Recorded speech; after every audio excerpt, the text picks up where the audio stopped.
Hello students, welcome back to our channel Gajendra maths classes. आज की class में हम पढ़ने वाले हैं उपसमुच्चय के बारे में। उपसमुच्चय क्या होता है? उपसमुच्चय की परिभाषा होती है, यदि समुच्चय ए का प्रत्येक अवयव समुच्चय बी का भी एक अवयव है तो वह क्या कहलाता है? ए जो बी का उपसमुच्चय कहलाता है। मतलब मान लो कोई समुच्चय है, एग्जाम्पल से समझते हैं। मान लो पी कोई समुच्चय है जिसमें कोई एलिमेंट दे रखे हैं 5, 10, 15, 20, 25। यदि दूसरा कोई समुच्चय दे रखा है क्यू, उसमें एलिमेंट्स हैं 5, 10 और 15। ठीक है, ये हमें दो समुच्चय दे रखे हैं मान लो।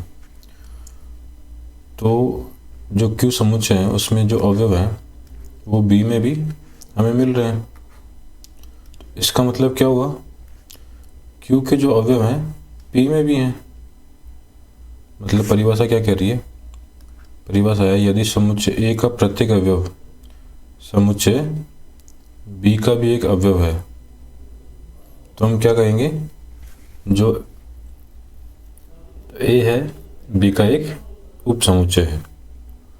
ठीक है, तो हम क्या लिखेंगे इसको? जो क्यू है पी का सबसेट है, उपसमुच्चय है। ये जो है इससे हम दर्शाते हैं कि उपसमुच्चय क्यू है जो पी का एक उपसमुच्चय है। ये साइन है उपसमुच्चय का। ठीक है, इसी प्रकार हम एक एग्जांपल और लेते हैं। मान लो कोई आर सबसेट दे रखा है, ठीक है, उसमें एलिमेंट दे रखे हैं हमें 5 और 10। तो आर क्या हो गया? क्यू का सबसेट हो गया। मतलब आर जो सबसेट है क्यू, मतलब जो एक खुला हुआ मुंह है ना, वो हमेशा बड़े समुच्चय की तरफ आएगा। बड़े समुच्चय की तरफ खुला मुंह। ठीक है, इसी प्रकार हम एक और एग्जांपल ले लेते हैं। मान लो ए कोई समुच्चय जिसमें एलिमेंट है 5। तो इस प्रकार क्या होगा?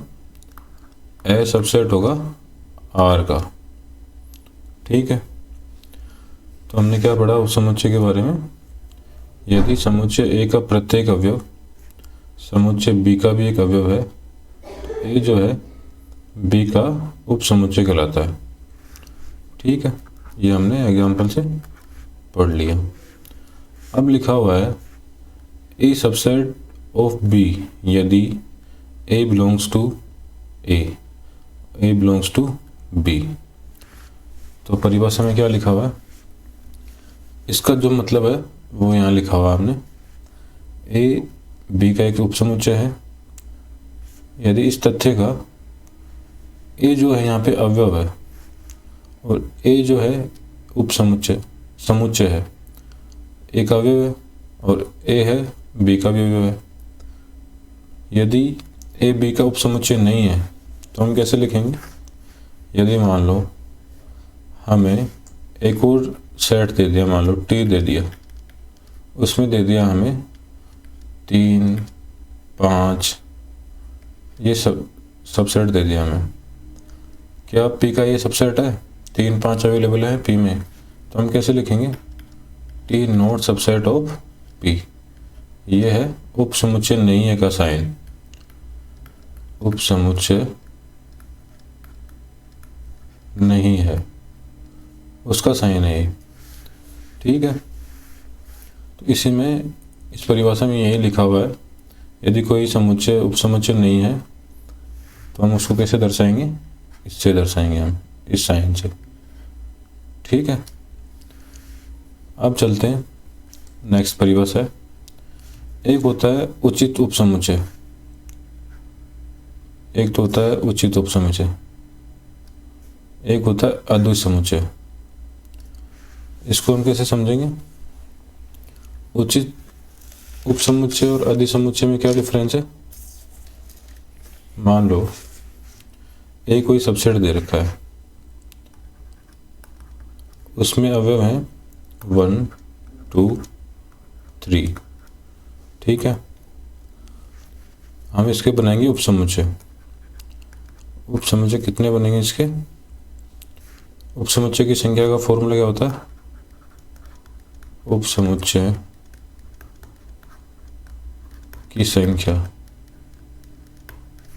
इक्वल टू 2 की पावर n, तो 2 की पावर 3, 8 समुच्चय बनेंगे।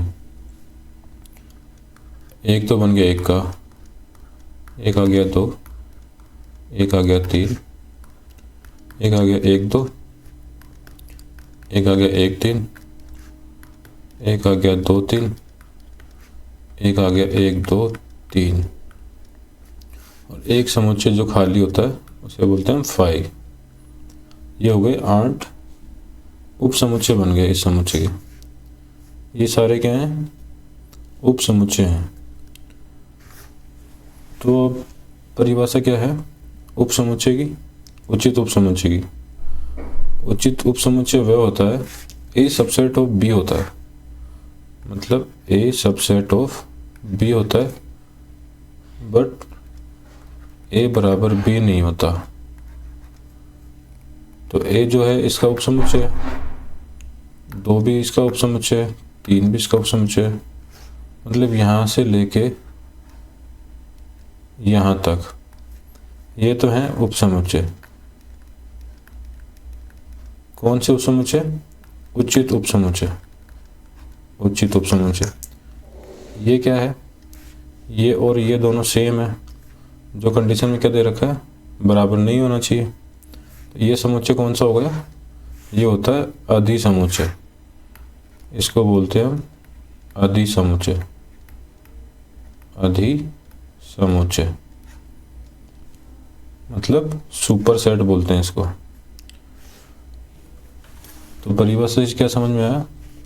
हमने पढ़ा एक तो है उचित उपसमुच्चय, एक होता है अधिसमुच्चय। उचित उपसमुच्चय कौन से होते हैं? जो सबसेट होते हैं ए सबसेट ऑफ बी, मतलब जो सारे सबसेट्स हैं वो तो कहलाएंगे उचित उपसमुच्चय, और जो ए इक्वल टू बी है वो नहीं होता, ए इक्वल टू बी नहीं होता, इसलिए उसको अधिसमुच्चय कहते हैं। अधिसमुच्चय क्या होता है? मेन समुच्चय को हम क्या कहते हैं? अधिसमुच्चय। यदि ये बराबर हो जाएगा तो इसको हम क्या कहेंगे? समान समुच्चय कहेंगे। ठीक है। अब एक होता है एकल समुच्चय। एकल समुच्चय किसे कहते हैं? ऐसा समुच्चय जिसमें केवल एक ही अवयव हो, जैसे मान लो 1 5 6 9, ये हो गए एकल समुच्चय। इनको कहते हैं एकल समुच्चय, सिंगलटन सेट। ठीक है, तो हमने क्या पढ़ा? उपसमुच्चय के बारे में पढ़ा। उपसमुच्चय क्या होता है? यदि ए का प्रत्येक अवयव समुच्चय बी का भी अवयव है तो ए जो है बी का उपसमुच्चय कहलाता है। ठीक है, जो समुच्चय बड़ा होता है उसकी तरफ साइन होता है। यहाँ पे बी बड़ा समुच्चय है और ए है इसका उपसमुच्चय। ठीक है, फिर हमने पढ़ा उचित उपसमुच्चय। उचित उपसमुच्चय कौन से होते हैं? जो सबसेट होते हैं बड़े वाले समुच्चय के, मतलब जहाँ ये जो है सबसेट है बी का। ठीक है, ये सारे सबसेट हैं, ए वाले जो हैं इसके सारे सबसेट हैं। ये जो सारे सबसेट हैं इनमें ए के बराबर बी नहीं होना चाहिए, मतलब ये नहीं होना चाहिए, मतलब ये समान समुच्चय नहीं होना चाहिए। तो उसके जो उपसमुच्चय बचेंगे वो क्या कहलाएंगे? उचित उपसमुच्चय। और जो समान समुच्चय है वो कहलाएगा अधिसमुच्चय। ठीक है, चलते हैं नेक्स्ट स्लाइड पे, करते हैं एग्जाम्पल को। Example number 9। ठीक है, इसमें क्या लिखा हुआ है? नीचे लिखे समुच्चय पर विचार कीजिए।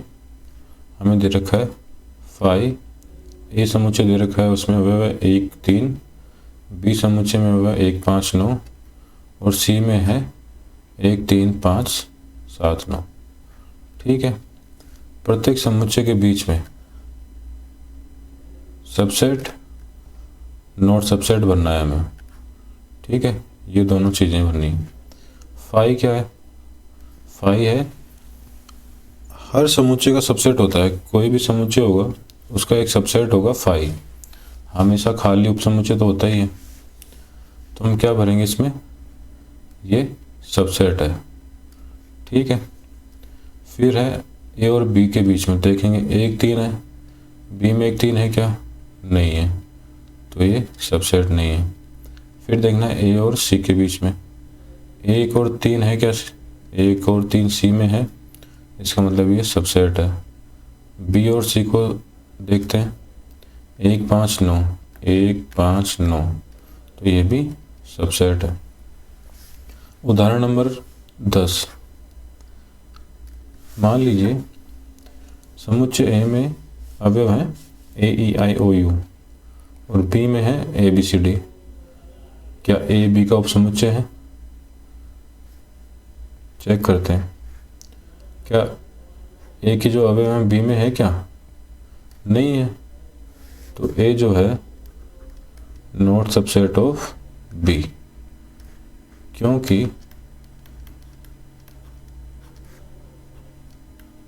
ए के